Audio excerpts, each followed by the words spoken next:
એસએસપીએ high school નિરોણા મધ્યે નારી વંદન ઉત્સવ અંતર્ગત મહિલા કલ્યાણ દિવસની ઉજવણી કરવામાં આવી।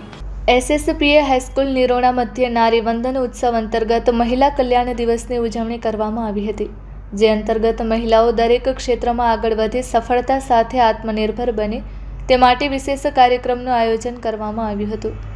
કાર્યક્રમની શરૂઆત સરસ્વતી વંદનાથી કરવામાં આવી અને ત્યારબાદ કાર્યક્રમમાં ઉપસ્થિત સ્થાનિક કલાકારો જશોદાબેન આહિર, મંજુબેન આહિર, પ્રેમિલાબેન આહિર, પીએચસીમાંથી પધારેલ મહિલા હેલ્થ વર્કર રમીલાબેન ગાગલ તેમજ આંગણવાડી વર્કર આશાબેન નાખુઆનું પુષ્પગુચ્છથી શાળાની શિક્ષિકા બહેનો દ્વારા સન્માન કરવામાં આવ્યું હતું।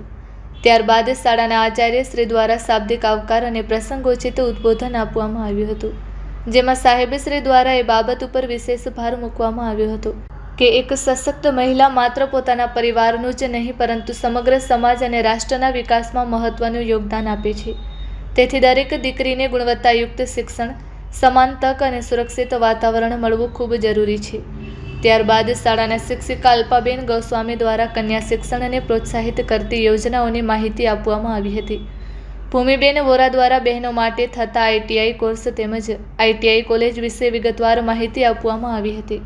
તેમજ બીએડ તાલીમાર્થી દીપભાઈ ચૌધરી દ્વારા વિશ્વ હેન્ડલૂમ દિવસ વિશે વિદ્યાર્થીઓને માહિતગાર કરવામાં આવ્યા હતા। શાળામાં ધોરણ 9 થી 12માં પ્રથમ નંબર મેળવી ઉચ્ચ શિક્ષણ સિદ્ધિ મેળવેલ વિદ્યાર્થીનીઓ અનુક્રમે કુંભાર રૂકસાના આહિર, હેતલ ભાનુશાલી વંશી તેમજ સોરા ખતુબાઈનું શાળા પરિવાર દ્વારા મેડલ આપી સન્માન કરવામાં આવ્યું હતું। ગામમાંથી પધારેલ સ્થાનિક કલાકાર જશોદાબેન આહિર દ્વારા તેમના વક્તવ્યમાં જણાવવામાં આવ્યું હતું કે ભરત ગૂંથણ માત્ર એક કલા જ નથી પરંતુ મહિલાઓ માટે સ્વરોજગાર અને આત્મનિર્ભર બનવાનું એક મહત્વપૂર્ણ સાધન પણ છે। આ કળા દ્વારા અનેક મહિલાઓ ઘરેથી કામ કરીને પોતાની આવક વધારી રહી છે અને પોતાના પરિવારને આર્થિક રીતે સહયોગ આપી રહી છે।